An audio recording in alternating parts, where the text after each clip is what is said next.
Hello বন্ধুরা, অনেক মাস পরে আবার ফিরে এলাম রন্ধনের সাতকাহন চ্যানেল নিয়ে। আমার এটা ইউটিউব চ্যানেল। মাঝখানে একটু বেশ কিছুদিন বিভিন্ন কাজ নিয়ে ব্যস্ত থাকার জন্য তোমাদের সাথে আমার যোগাযোগটা অনেকটাই বন্ধ ছিল। নতুন করে আবার ফিরে এলাম, আশা করি তোমরা আমার পাশে থাকবে, সাথে থাকবে। আজকে একটা খুব সুন্দর রেসিপি নিয়ে এসেছি, যার নাম হচ্ছে নার্গিসি কোফতা। এটা তোমরা ফ্রাই করে গরম গরম সস দিয়ে স্যালাড দিয়েও সার্ভ করতে পারো, আবার প্রয়োজন হলে তোমরা এটা গ্রেভি করে তার ভেতরে দিয়েও তোমরা পরিবেশন করতে পারো। ভীষণ সুন্দর একটা রেসিপি, আশা করি তোমাদের খুব ভালো লাগবে। তাহলে চলো ঝটপট করে আমরা রেসিপিটায় ফিরে যাই।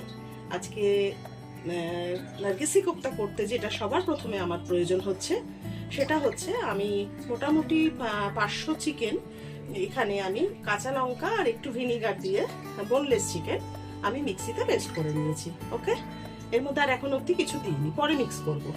এটা হচ্ছে আমাদের আছে ছাতু। এটা আমি একটু কড়াইতে টেলে নিয়েছি, মানে খুব ভাজা হবে না, আবার একদম কাঁচা গন্ধটাও থাকবে না, জাস্ট একটু ভেজে নেওয়া ছাতুটাকে। এটা তো নুন সর্বপ্রথম, এটা তো প্রয়োজন প্রত্যেকটা রান্নাতেই আমাদের, সেটা বলার কিছু নেই। সঙ্গে আছে আদা বাটা, রসুন বাটা, ধনে পাতা কুচি। প্রয়োজনে ধনে পাতার অপশনাল, তোমরা কেউ পার্সলে পাতাটা ইউজ করতে পারো, কোনো সমস্যা নেই। পার্সলেতে একটা সুন্দর ফ্লেভারও আসবে, টেস্টও ভালো হবে। দুটো সেদ্ধ ডিম নিয়েছি। আচ্ছা, সঙ্গে আছে আমার গরম মশলা, গোলমরিচ গুঁড়ো, আর যেহেতু এটা একটা ফ্রাই আইটেম সেই জন্য একটা ডিম তো অবশ্যই লাগছে, কাঁচা ডিম, আর রয়েছে ফাটানো ডিম, আর এখানে আছে ব্রেড ক্রাম্বস। তাহলে আমরা কিভাবে প্রিপারেশনটা স্টার্ট করব সেই রেসিপিটার আবার নতুন করে ফিরছি। তাহলে প্রথমে আমি যেটা করব, আচ্ছা এবার আমরা তার প্রিপারেশনটা শুরু করছি।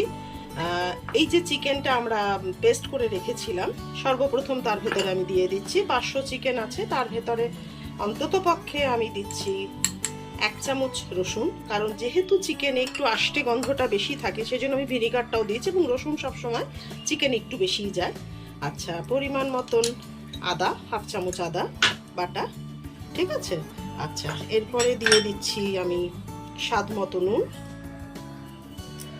ওকে, এবার দিচ্ছি এর ভেতরে, এই বাইন্ডিংটা যাতে আমার টাইট হয় এবং হাতে নিয়ে আমি মুঠো করতে পারি সেইভাবে আমরা ছাতুটাকে ইউজ করব, কিন্তু সেই ছাতুটা কিন্তু অতিরিক্ত মাত্রায় দিও না, তাহলে অতিরিক্ত স্টিফ হয়ে যাবে, ঠিক আছে। আপাতত আমি 4 চামচে 4 চামচ দিয়ে দিচ্ছি, যদি প্রয়োজন হয় তখন আমি আরেকটু মিশিয়ে নেব। দিয়ে দিলাম ধনে পাতা কুচি, তোমাদের স্বাদ মতো তোমরা নিতে পারো। আচ্ছা, যেহেতু কাঁচা লঙ্কা দিয়ে পেস্ট করেছি, আমি গোলমরিচ গুঁড়ো মোটামুটি আমি 1 চামচ নিয়ে নিলাম। প্রয়োজনে তোমরা যদি কেউ বেশি বা কম ঝাল খাও সেভাবে অপশনাল মিশিয়ে নিও। আচ্ছা, সঙ্গে একটু গরম মশলা গুঁড়ো অবশ্যই দিতে হচ্ছে, এইটুকুনি আমি গরম মশলা 1/2 চামচ দিয়ে দিলাম, ঠিক আছে। এবার একটু হাত আমাকে ব্যবহার করতেই হবে, যেহেতু এটা মাখার ব্যাপার আছে। আমি এটা মেখে দেখাচ্ছি।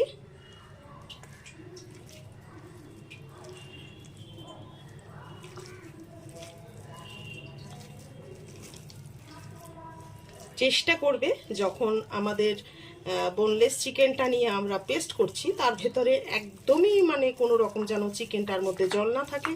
যদি তোমার চিকেনে জল বেশি থাকে তাহলে কি হবে, বাইন্ডিংটাতে আমাদের একটু জলাভাব যত বেশি হবে তত বেশি আমাদের ছাতুটার ইউজ করতে হবে, এবং তাতে কি হবে, আমার ভেতরে স্ট্রাকচারটা একটু স্টিফনেস চলে আসবে। যদি আমি কম ইউজ করি তাহলে আমার একটু জুসি ব্যাপারটা থাকছে। দেখো বাইন্ডিংটা কত সুন্দর হয়েছে। মোটামুটি আমি হাতে এটাকে যদি দলা করছি, এটা কিন্তু একটা সুন্দর স্ট্রাকচার চলে আসছে। ওকে, বাইন্ডিংটা যেন এরকম হয়, বেশি কিন্তু জলা জলা যেন না হয়, ঠিক আছে। আচ্ছা, এবার পরের স্টেপে আমি যাই। আচ্ছা, এবার আমরা থার্ড স্টেপটায় ফিরছি। সর্বপ্রথমে যেটা করব, আমি ডিমটা, যে ফাটানো ডিমটা ছিল তার ভেতরে সামান্য একটু নুন দিয়ে দিচ্ছি, আর একটু গোলমরিচ গুঁড়ো দিয়ে দিলাম। ডিমটাকে একটু ফাটিয়ে নিচ্ছি।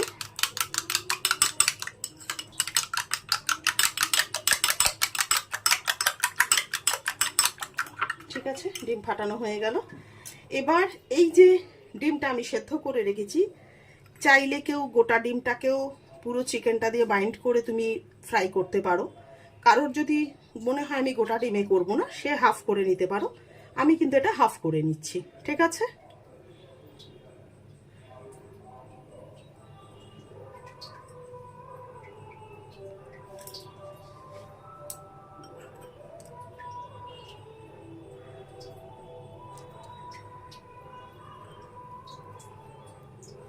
আমি এটা হাফ করে নিলাম। এবার কি করব, চিকেনের যে পেস্টটা আমি ম্যারিনেট করে রেখেছিলাম বিভিন্ন রকমের মশলা দিয়ে, যেহেতু আমি ভিনিগার দিয়ে এটা মিক্সিতে পেস্ট করেছি, যদি কারোর কাছে ভিনিগার না থাকে সে কিন্তু অপশনাল লেবুর রস ইউজ করতে পারো, তবে অবশ্যই দিও, তাতে ভালো হবে।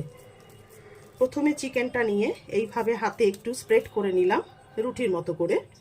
এবার ডিমের যে কুসুমটা সেটাকে উল্টে দিলাম, দেওয়ার পরে এই বাইন্ডিংটাকে এটার ভেতরে কভার করতে হবে। যদি প্রয়োজন হয় আরেকটু চিকেন ইউজ করে নেবে, মোট কথা যেন ডিমটা বেরিয়ে না আসে। এবার এটাকে পুরো কমপ্লিটলি এটাকে কভার করে দিলাম চিকেন দিয়ে। আমি আগে এইভাবে বলগুলোকে রেডি করে নিচ্ছি।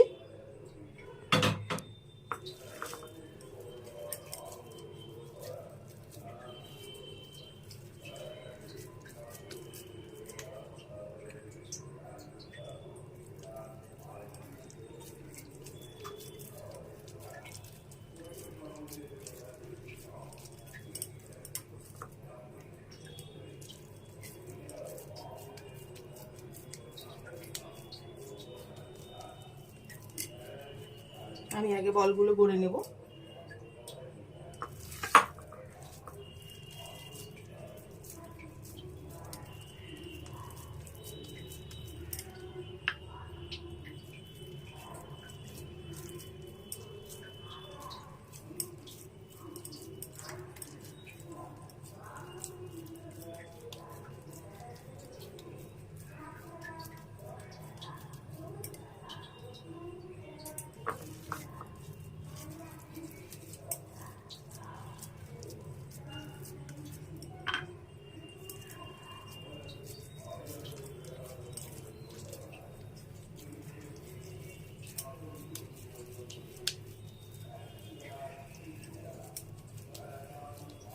আমার 4টে ডিমের বল গড়া হয়ে গেল নার্গিসি কোপ্তা।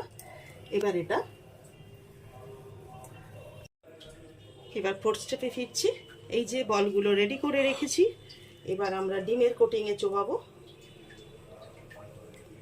চুবিয়ে নিয়ে ব্রেড ক্রাম্বস কোট করব।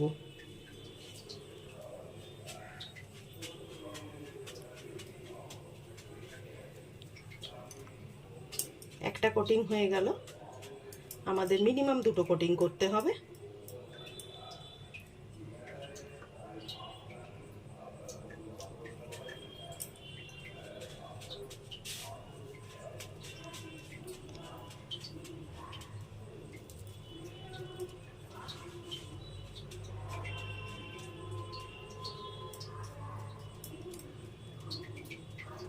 একটা কোটিং কমপ্লিট।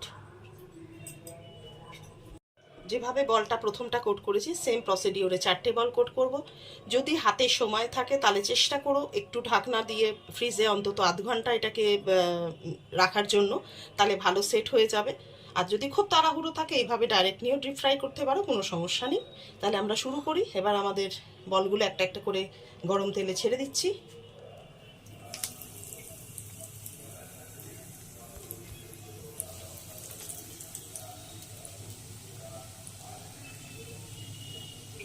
চারটে বলই একসাথে দিয়ে দিয়েছি।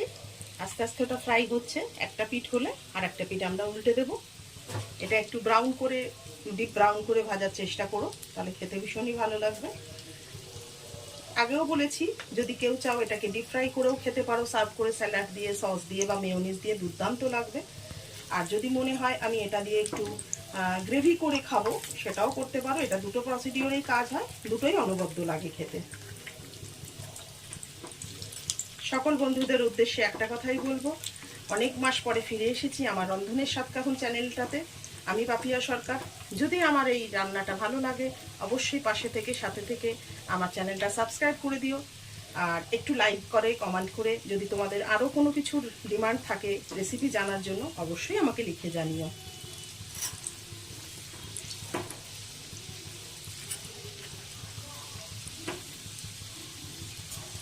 আমাদের ফ্রাইটা প্রায় কমপ্লিট।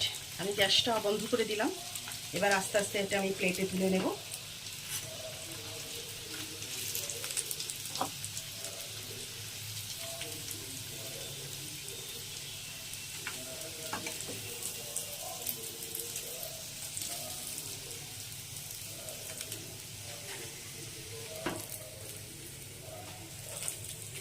দেখো কত সুন্দর লাগছে ফ্রাইগুলো দেখতে। এরপরে এটা স্যালাড দিয়ে, সস দিয়ে অথবা মেয়োনিজ দিয়ে সার্ভ করছি। দেখো বন্ধুরা, নারগিসি কোপ্তাটা কাটার পরে ভেতরটা কত সুন্দর লাগছে। একটু বড় করে আমি ছবিটা দেখানোর চেষ্টা করছি। দেখো ভেতরে কি সুন্দর লাগছে দেখতে। এটা যদি গোটা ডিম হতো আরও বেশি সুন্দর লাগতো দেখতে। ঠিক আছে, আমি আমার মতো করে চেষ্টা করেছি ডেকোরেশন করার। আমি অত ভালো প্লেটিং করতে পারি না। তোমরা তোমাদের মতো করে সুন্দর করে আরও সুন্দর করে প্লেটিং করে সার্ভ করো। আশা করি যে মানুষদের সামনে তুমি এটা পরিবেশন করবে তাদের দেখেই মনটা ভরে যাবে। খাওয়ার পরে তো কোনো কথা হবে না। তাহলে আজকে ওই পর্যন্ত। টাটা, সবাই ভালো থেকো, সুস্থ থেকো।